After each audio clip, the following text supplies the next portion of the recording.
This is Technically Legal, a podcast about legal technology, innovation in the legal industry, and the impact tech is having on the law.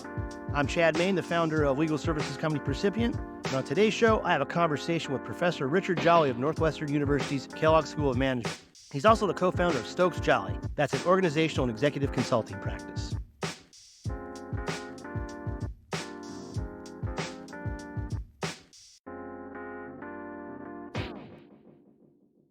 For people in the legal industry, hedgehogs are foxes. Today's guest, Northwestern Professor Richard Jolly, explains that many people working in legal are probably more likely to be hedgehogs. That's because a lot of times they have traits like high skepticism and aren't always that motivated to embrace change. These traits reminded Professor Jolly of an essay that was written in the 50s by philosopher Isaiah Berlin. It was called The Hedgehog and the Fox. The title, Hedgehog and Fox, is a reference to a saying from ancient Greece that a fox knows many things, but a hedgehog knows one big thing. Professor Jolly explains that legal subject matter experts are like hedgehog. They have deep expertise in one area, but in a rapidly changing world, the ability to adapt like a fox is increasingly important. He also explains that the pandemic's accelerated the pace of change and that law firms need to be open to these changes to survive and thrive. Specifically, he points out that education and training of young lawyers is more important now than it ever was because of the remote work situation we find ourselves in, and also because of the way the new generation of lawyers think about their careers. They want to practice differently than their older colleagues. Specifically, Professor Jolly's research has shown that most new lawyers don't plan on spending their whole career at a single law firm, nor do they want to spend every waking hour working. So, with that in mind, if you're a lawyer out there commanding an hourly rate in excess of $1,000 an hour, you might be thinking, all this talk about change, that's all it is just talk. But if it ain't broke, why do I need to fix it? Professor Jolly says to that's short-term thinking, and that no matter what, times are changing and law firms need to think more long-term. Sure, things might be working fine just now, but he draws on a quote from hockey great Wayne Gretzky. He was once asked by journalists how he scored so many goals, and he said, well, everyone else skates to where the puck is. I skate to where the puck will be. So, Professor Jolly has an interesting backstory before getting into teaching, first at the London Business School and now at Northwestern. Before he did that, and before he got into consulting, he did stints as a chef and also as a psychoanalyst. I actually started off life as a professional chef. Oh, wow. So I trained in a Michelin-starred restaurant in the southwest of England as a chef, which is not a classic route into consulting and academia. And then I did a whole bunch of things. I think I've had 9 careers. So I've done a whole bunch of things, most of which were, just doing it because I was passionate about it and wanted to spend some time learning about it. But the first sort of proper job, you might say, is, as you say, a brand manager at Unilever in consumer goods. But the simple thing is that I kept getting fired. When I say fired, they basically came to me and said, Richard, your performance is not where we expected to be. So here's where we want you to improve. And you have 3 months, and then we'll review your performance. And clearly, if nothing changes, there will be a formal process, which basically means, time to go. So I said, okay, and left. And because the things they're asking me to work on are not the things I really wanted to work on. And I'm one of those people who, if I'm not motivated, I can't fake it. My performance collapses. So I left marketing, and then I went and worked doing strategy in an ad agency. And after a year in a completely mad environment, and one day I must write a book about it, it was literally mad. As in Mad Men? Well, Mad Men in the literal sense here, that my boss actually was what we call sectioned in the UK about 6 months after I left, and he basically could no longer work because of his mental health. Oh, wow. And has been locked up in an institution ever since. After a year of being there, they said, Richard, your performance is not where expected to be. And it was like, okay, time to go. And then I went and trained as an executive coach. And after a year of that, my boss said, well, Richard, I am firing you. So at this point, it was like, well, why do I keep getting fired? Now, the simple answer with hindsight is I was just in the wrong job. But what about the executive coaching? Why did they let you go there? Because obviously you're good at it because you've been doing it for a while now. I think that's because I was good at it, and I was the apprentice to my boss. Put it this way, he's a sole trader rather than a team player. Yeah. He fired me just at the point I was starting to make him money and starting to really figure out how to do it. But part of that coaching process was I started an MBA part-time at London Business School, and it was an astonishing experience. It changed my life. I just loved it. I was so stimulated. Every class, for me, was just a privilege being there. And I remember sitting there thinking, I want to do that job down at the bottom of the room rather than being here in the auditorium. And so within weeks of finishing my MBA, I started doing some teaching. And within 6 months I was on the faculty, and I worked my way up to Yeah. professor there, and was at London Business School for 22 years before moving here to the US 4 years ago. But at what point do you start your consulting firm, Stokes and Jollies? That's in the 90s, right? That was in late 90s. And basically, when my boss fired me from the coaching role, I was doing my MBA part time and I had no job. So I thought, well, I'll set up my own consulting business. So I called it Richard Jolly and Associates. And I've since realized that anyone who says they are and associates is in their bedroom, as I was. But I set up my consulting firm and I tried to go out there and get clients. And I was using what I'd been learning at the weekend on my MBA to try and go out and get clients. So my professors loved me because I'd say, hey, I used your strategy framework and I got a piece of business from it. Thank you so much. So they were thrilled. And really, quite quickly, the business took off. And within a year, I met my business partner, John Stokes, who was one of the most famous psychoanalysts in the UK, and is truly, we're still very much a partnership to get today, over 20 years later. And it's been, an absolutely fantastic collaboration. And so what I do is I really manage my academic role and my consulting responsibilities very much in a hopefully synergistic way, because the stories I get from consulting and experiences really inform my teaching in academia. And clearly, having an academic grounding means that as a consultant, I'm not just saying, here's what I think. It is grounded in empirical research, and hopefully gives me that credibility, which in the legal profession is particularly important, because when you're dealing with partners in top law firms, if they don't respect you, if you don't have that credibility, then you basically, they're just going to get their phones out and just ignore you.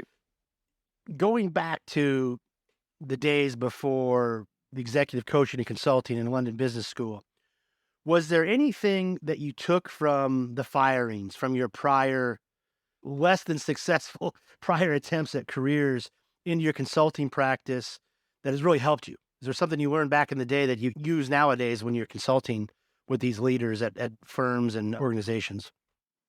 Yeah, it's a great question, Chad. And the simple answer is I can literally point to every single one of these experiences and say stuff that I use on a daily basis. So, for example, being a chef, the ability, when you're in the kitchen, you've got to operate, you've got to work very, very fast, because, if the entrees have got to go out for table six, the entrees got to go out for table six. You can't say, so sorry, I'm not ready yet.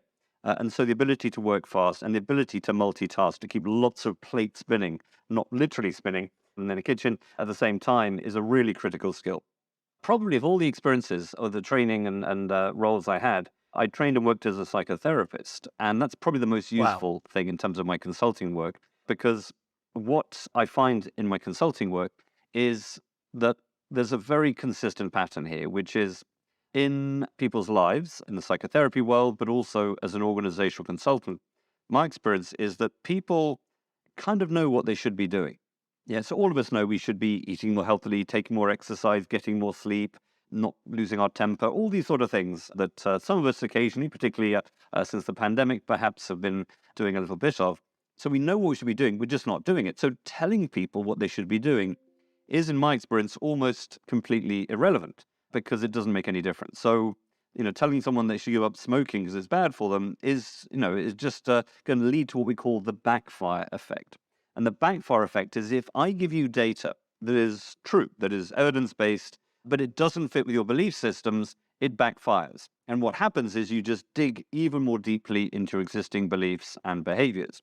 And so this is the thing, is that we know what we should be doing, we're just not doing it. So the question is at the core of my therapeutic work in the old days, but now in my organizational work, both coaching senior executives, but also obviously doing organizational consulting, is a question that really I'm obsessed by. And it's why I wake up before my alarm almost every day, which is the question, why aren't we doing the things we know we should be doing? Now, that is a fascinating question.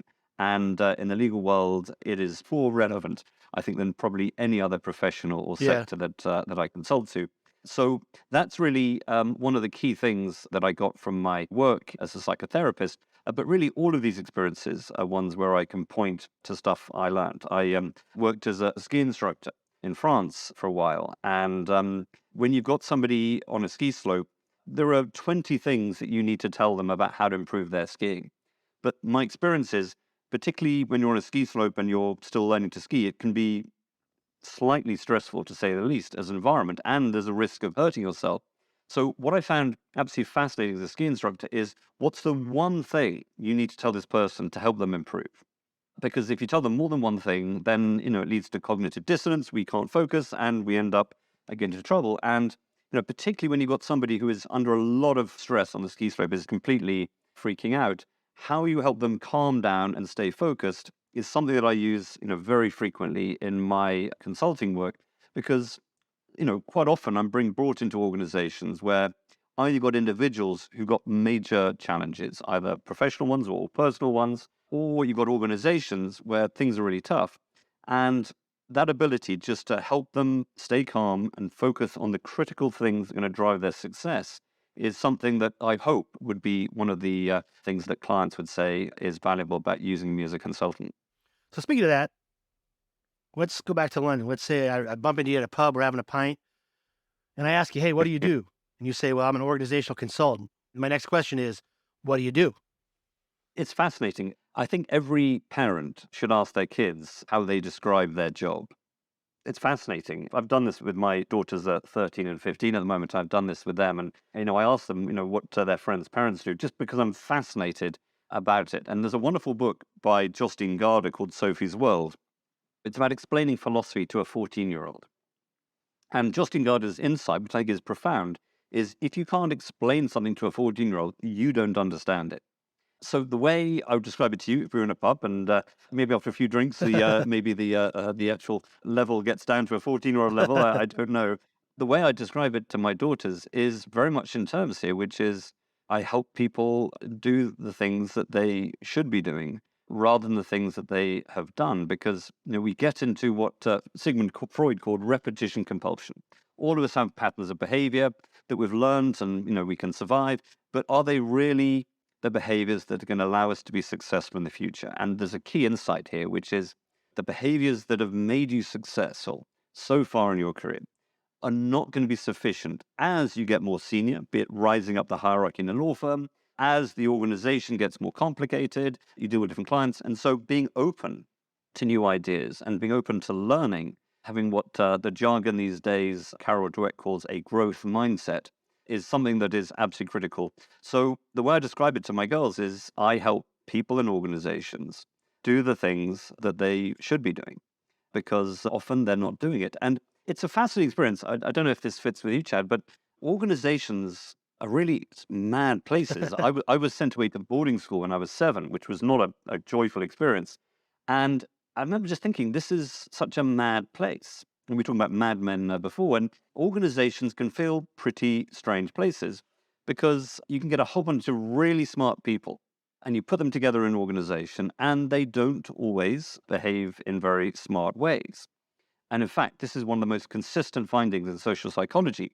You can get really smart people together and they end up doing really dumb things, both individually, because of the group environment we're in, which can sort of make us behave in strange ways, but also organizationally. Is that because they want to be accepted and they don't want to be seen as an outlier, or they want to go against the grain? There's a whole bunch of stuff there. The key thing probably is what we call conformity Right. pressure. So we like to think that we are what we call agents, that we are consciously, rationally choosing, in this situation, I am choosing how I behave, and this is how I choose to behave. The reality is completely different. In fact, studies would suggest about 60 to 70% of our behavior is based on our situation, is contextual. And only about 30% or a bit more maybe is based on who we are. So it is very, very true. And it's very easy to show it in a bunch of studies that people conform to the environment they're in. And that could be a healthy environment, it could be an unhealthy environment, it could be a high-risk environment, it could be a low-risk environment, but we adapt to the environment we're in very powerfully. And there's always a pressure to fit in. And so Solomon Asch did some famous studies in the 1950s where he got 6 people together in a room, 5 of them were actors, and only 1 person was a real participant. And he showed them 3 lines and then asked them, when he showed them a 4th line, which of the 3 was similar in length to that new line. And they start off and, all the group are giving the right answers, but then they start giving the wrong answers. And what you find is the vast majority of people will really quite quickly start conforming and giving the wrong answers. And they've done all sorts of studies on this. One of the famous ones is in elevators, where you get a bunch of actors in an elevator. and they all face the same way. And when somebody gets in, they will face the same way, whatever way it is. Even if they face the rear. No, even more than that, Chad. What then happens is they said, okay, well, that was crazy. So, yeah, exactly. They face the rear. And if you get in and they're all facing the rear, then you will almost certainly face the rear. But then what they did is said, okay, let's push this. And this is sort of what we call psychologists having fun. So halfway up between the floors, all of the actors will literally turn 90 degrees in sequence. And there's all sorts of cameras and they've used on this over the years. And, people will literally move 90 degrees just to fit in with what everyone else is doing. So it is really quite dramatic how much we think we're agents, that we think we're in control, but actually we're just conforming to our environment. And again, I think in the legal world, because lawyers have a very important role in society, and are often dealing with, with big, important things where people, either individually or organizationally, have got a lot of pressure on them. There is this sense of, you need to have this professional identity. You need to behave in a lawyer-like way. It can often be quite impersonal and formal. And as a result, you conform to that. And if you're not careful, you can suddenly lose who you are in that professional identity. At some point, you still have your consulting practice. You've left the London Business School. You start working at Kellogg up at Northwestern. How did that come about? So 4.5 years ago, my wife and I decided to move to the US for family and lifestyle reasons. My wife's from the Midwest, and we thought it'd be great for the family. And so moved to the city where my wife was born and grew up and where we got married, which is Columbus, Ohio, which is a wonderful, wonderful city, but was not great for my career. And so having been there, and I was still traveling a lot for my consulting work, but then COVID hit and obviously I couldn't travel. And then the dean of Kellogg, who is a fantastic academic called Francesca Cornelli, and an inspirational leader who I've known for 24 years. She was number 2 at London Business School for many years. She called me and said, hey, Richard, I need you here at Kellogg. So that's when I started teaching at Kellogg, initially virtually for the first 10 months. And since then, I've been a full-time member of faculty here, and it has just been a truly wonderful experience. This is just, a joyful place to work. It's a beautiful campus, beautiful building on the shores of Lake Michigan. But more profoundly, the culture of this is rooted in these really profoundly inspiring Midwest values of community and collaboration. And it's a truly healthy environment. It's just such a privilege being part of this community. When we come back in just a moment, Professor Jolly tells us about his consulting practice and how he helps improve law firms and legal departments both at the individual and the organizational level. He also explains why in this day and age, it might be better to be a fox rather than a hedgehog. That's because foxes more easily adapt to changing environments. I'm Chad Main, and you're listening to Technically Legal. This podcast is brought to you by Percipient, a legal services company powered by technology. Percipient helps legal teams tackle legal operations, electronic document review, and process automation. Percipient services include managed document review, subpoena compliance, cyber incident response, and also helps legal teams provide clients with process-driven legal support. To learn more, visit percipient.co. Percipient. Legal services powered by technology. We'll go back to my conversation with Professor Richard Jolly in just a second. But before we do, like I always do, I want to let you know if you go to tlpodcast.com, there's an episode page for this episode and all of our other episodes with links to more information about our guests and the stuff we talk about. Also, if you're a fan of the podcast, number one, thanks for listening. But if I could ask a favor, tell a friend about the podcast, or maybe even give us a favorable review on whatever podcast platform you're listening on. Okay, let's get back to my conversation with Professor Richard Jolly of the consultancy Stokes Jolly and of Northwestern University. Let's talk about law firms. Like, there's 2 things I think you do. You do executive coaching and consulting. You also do organizational consulting. Yeah. So specifically with the focus on legal, explain those. What are the differences there? What are you doing? What are you trying to improve? How are you helping? Well, the first thing is I love working with lawyers. It's my favorite group to work with because if I can put it bluntly, That's going to be, they're a I'm going nightmare. to tweet that. That's the takeaway. Yeah, they're your favorite group. Yeah. My favorite group because they are a nightmare. That's the full tweet right there. That's the full tweet, yeah. Because firstly, I mentioned before, if they don't see you as credible, then they'll just switch off and literally get their phones out, or in a session they'll get their laptop out. And I've seen that happen. In fact, a colleague of mine, when I was at London Business School, running a program for a client of mine, a Magic Circle firm, This is one of the smartest guys I know, and he was my subject area chair. And he was doing the day before me, and then I was following him. And I bumped into him and on the way to the classroom. I said, "Oh, how did it go yesterday?" He said, "Richard, not good." He said, "I was doing my usual stuff about influence and decision making, and they kept asking me these questions. And as they were asking me these questions, I realized, yeah, you're right. I don't really believe this stuff anymore." And so I told them, "Yeah, I'm not going to teach this stuff again because, I think you're." So to take one of the smartest people I know and in real time persuade them that they're wrong and you're right is something I've never seen ever happen before. So the thing about lawyers is they are without doubt the smartest people I work with. This cognitive capability, and they're clearly very good at arguing, particularly obviously litigators. They're typically very, very well paid. And as a friend of mine says, telling a bunch of millionaires that they're doing things wrong is never a good conversation, which means that they are world class at resisting change. What makes them resistant to change specifically? So there's two things. Psychologically, the two most consistent ways that lawyers are different to everyone else is number one, high skepticism. We want lawyers who are worried, thinking of all the things that could go wrong. When you're contracting, you need to think about all the scenarios that could go wrong and how we'd handle them and to put that into the contract. So you need that rather anxious personality. And, the profile for lawyers is often defined as, underconfident overachievers or anxious overachievers. And I think that is very profound. So the first thing here is that anxiety. The second thing is what we call low long-term resilience. In other words, they don't like change. What's been striking to me, particularly recently in the last couple of years, is because I do a lot of work with law firms and facilitate legal conferences and moderate panels. And every law firm I work with, particularly here in the US, they've just had in 2022 their best ever year. In fact, very often the second best year was 2021. And every partner pretty much is saying, "I'm incredibly busy. My pipeline of future matters is great. I'm working, doing great billable hours. Everything is going well." So from their point of view, there's no sort of worry there because everything is stable. But when you talk to people running law firms, they say, "Richard, these are transformational times. We need to do things radically different to how we do in the past for a whole bunch of reasons." And again, we can touch on some of those. And so we need to transform. But all the partners are saying, "No, no, no, everything's great. I don't want any change. We don't need to change." So there's a real tension here between the specific individual experience and perspective of a partner and the organizational perspective. So what I love working with law firms is if you can get a law firm to embrace meaningful change, in my world, you can do almost anything. So let me ask you though, you say it's transformative, which I agree. And I think law firms should be doing stuff differently via tech, via workflows, via collaborate, whatever it is.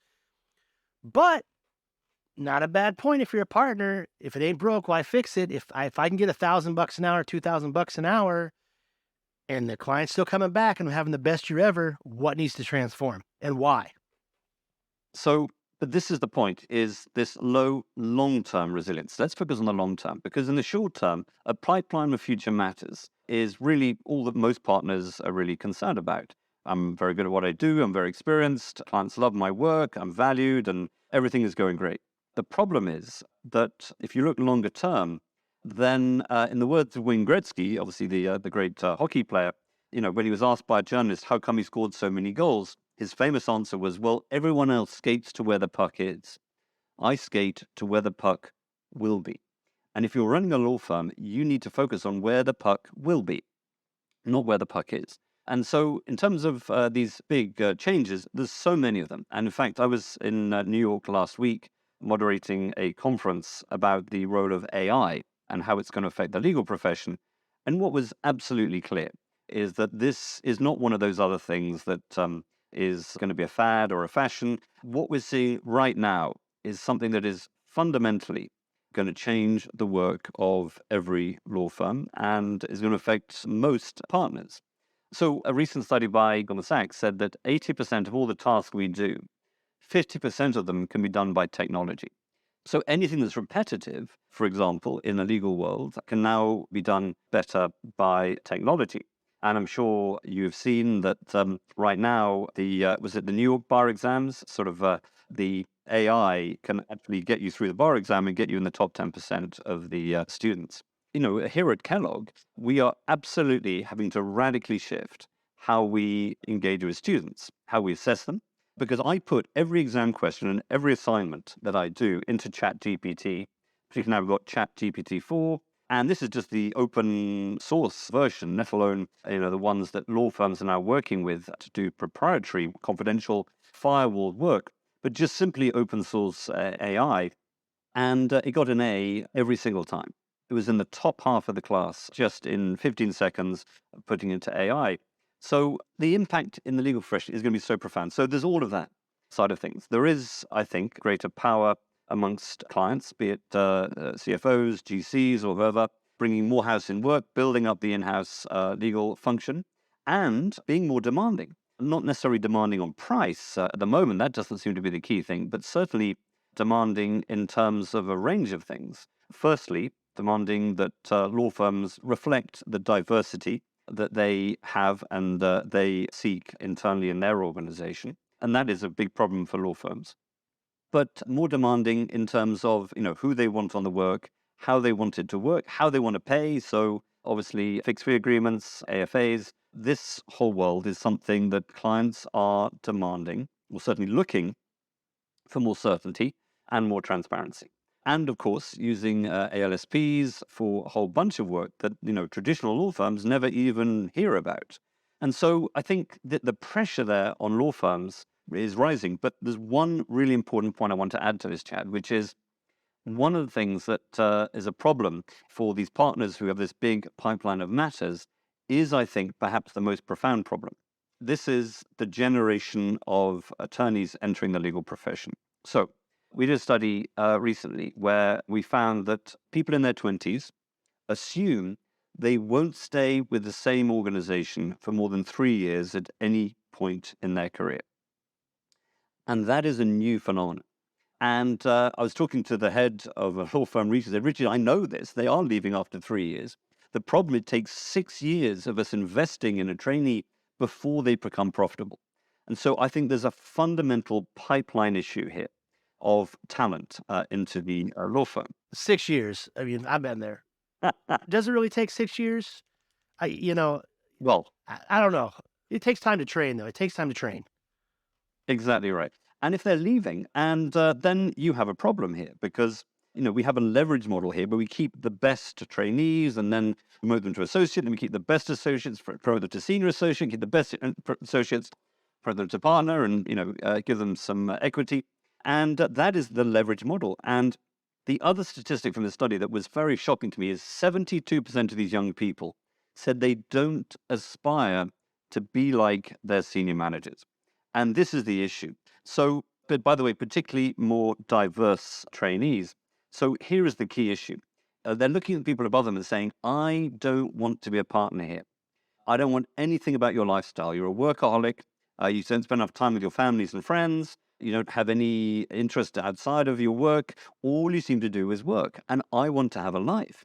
And so they don't see partners as role models. So what this means is that if we're going to retain particularly our mid-career lawyers, and particularly the more diverse lawyers, they're demanding that they actually have a life rather than just work.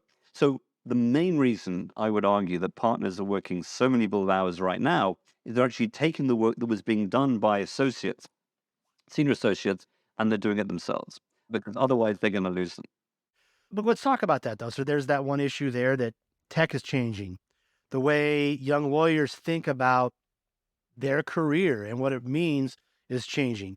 So if I'm, a partner, I'm the head of Dewey, Cheatham and Howe, and I hire you because I want you to come in and consult an organization.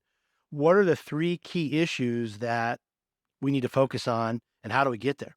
Keeping your eye on the future, because we opened up this part of the conversation with, I'm a partner, I'm making $1,000 an hour. Why do I need to change? But you're saying, well, that's Yeah. short-sighted. So what are the 3 things law firms need to do not to be short-sighted? One of the key challenges for me here is that law firms are getting more complex. They're getting more complex because we've got people who are working from home part-time, so virtual hybrid working. And it's not just that, I'm not in the studio, here we are doing this virtually today. So it's not just that it's nice to have them in the office. One of the key issues is an issue around culture. So I was interviewing a bunch of attorneys in a law firm recently, and one of the associates said, Richard, I've only been here 3 or 4 months, and the only difference from my previous law firm is that there's a different logo on my laptop. And I think there's a real issue here about culture. And I would argue that the best law firms are not simply the ones with lots of really smart lawyers. The best law firms are the ones where we have this strong sense of culture. And so you and I can think of various law firms around the world, and you say the law firm, and you absolutely know what kind of person is going to thrive there, what they're good at, because they have a very distinctive culture. As we work in a more complex way, we're losing that clear sense of identity. And, you may have people who literally have never been to the Right. office in some organizations. So, for example, when I started here at Kellogg almost 3 years ago, for the first 10 months, I never came to our campus. Everything was done remotely. And it was a very strange experience to join a new academic But that was institution. because you started during COVID times, correct? I Yeah. started during Yeah. COVID, exactly. But clearly, it's not as if we're going to go back to, the good old days, you might call it, or business as usual. We're all just back in the office the whole time. So every law firm is wrestling with exactly this issue.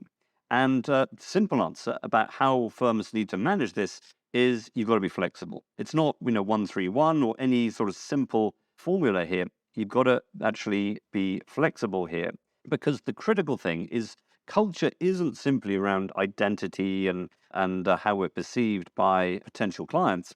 Culture it's how we do things around here. And the critical thing that I want to pick up on this is around informal learning. So the reason that so many junior mid-career lawyers are leaving is they don't feel as if they're really learning a lot. Because the whole thing of listening in to the partner when they're on the phone to a client, someone saying, "Hey, just come in and sit on this meeting; it'd be useful for you," or even just having a chat in a taxi or over lunch after a client meeting. All of that informal learning and mentoring is absolutely critical to your continuing professional development, and that is something that is an absolute crisis right now. So to be a partner today is a much more complicated role where you've actually got to spend more time focusing on really mentoring and developing your junior attorneys. And the problem is, it's not even simply a question of attorneys versus business professionals, because now, particularly as we talked about with artificial intelligence, the whole thing of having certain people, i.e., the attorneys, who are fee generating and the others who are not, it's not as simple. There are a number of law firms I work with where they've got some very, very profitable revenue streams that are led by non-attorneys. You talk about culture, not only the culture of young lawyers and how they want to work and adapting to that, but seems to me, based on a lot of stuff we talked about, lawyers being, a personality trait is they're resistant to change. The culture also has to change to adapt to acceptance of technology, adapt to working with allied professionals that are doing kind of legal adjacent work that benefits the firm. It's interesting that, Ed, you said that they have to. And the answer is, if you are a senior attorney listening to this, you go, yeah, I don't have to. Because here's the problem. And this is why I find it so fascinating at an organizational level in the legal profession is every law firm has a core group of people on the management team, the executive committee, whatever, who are responsible for broader interests of the firm. And when you speak to these people, they all acknowledge that the world is changing and that we need to adapt, and around technology, around diversity, around all sorts of things.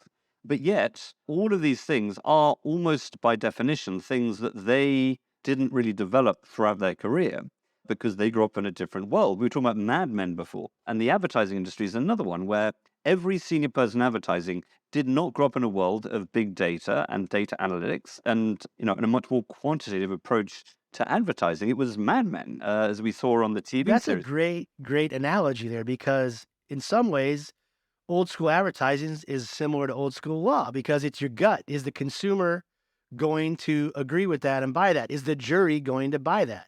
Yeah, that's an interesting analogy. Exactly. And so at the top of a law firm, you've got the executive committee members, and they all know we need to change, but they know that they're not expert at all these areas. And so there is always a temptation. I'm not saying every law firm does this. There's always that temptation to say, yes, yes, super important, and then do nothing. And basically, you're 3 years away from retirement. you know that you can carry on doing all the things you know and are good at, and basically kick the can down the road for the next group coming through to address. So there was a famous paper published just over 70 years ago by a philosopher called Isaiah Berlin. And then he said there are two types of people in the world. And I think this is very true for the legal profession. And he used an animal metaphor for each of these types of people. He says there are some people there who are hedgehogs. And a hedgehog has one very brilliant defensive strategy. If it's attacked, it curls into a ball, and this has allowed it to survive and thrive for millennia. And so in terms of our careers and the legal profession, these are the subject matter experts who spent years and years developing this incredible depth of expertise in one area. The problem is that in our modern world, hedgehogs and technology, hedgehogs crossing roads doesn't always, we say, end well for the hedgehog. And so the other type of animal is something that we increasingly need in the legal profession. And the animal that Berlin used for this was the fox, because the fox is agile. To use the jargon of the day, it's able to adapt to very different environments. You have, obviously, in the countryside, you have the Arctic fox hunting in the Arctic Circle. You have the desert fox, it's the most arid desert conditions on the planet. And when I was in London, we had a huge urban fox population. So foxes are able to adapt to environments. And the challenge here is that traditional law firms are full of brilliant hedgehogs. But this is my point, is that if we need to adapt, if we need to be foxes, then I think that we're already starting to see that as the pandemic has accelerated the pace of change, there are some law firms that are looking increasingly outdated, even though they have a brilliant track record, and other firms are able to embrace these changes more powerfully. And if you're a new startup law firm that's only, 5, 6 years old, then typically those are the ones that find it easy to be fox-like because the founders were diverse, they're open to technology. But if you're a more traditional, larger law firm, then these are very profound challenges about how can we actually be open to these changes. And that's the work where I hope I can be helpful to many of these law firms that I work with. Richard, appreciate your time. If people want to get a hold of you, learn more about your practice, learn more about your teaching, where do you want them to go? Simple thing is website stokesjolly.com. And if you look up Richard Jolly on Google search, you'll take the website and also to Kellogg as well. But emails are available there. So it's always a pleasure. And if I can be helpful, if anyone has any questions or advice they're seeking, it's always great to connect to people in the profession.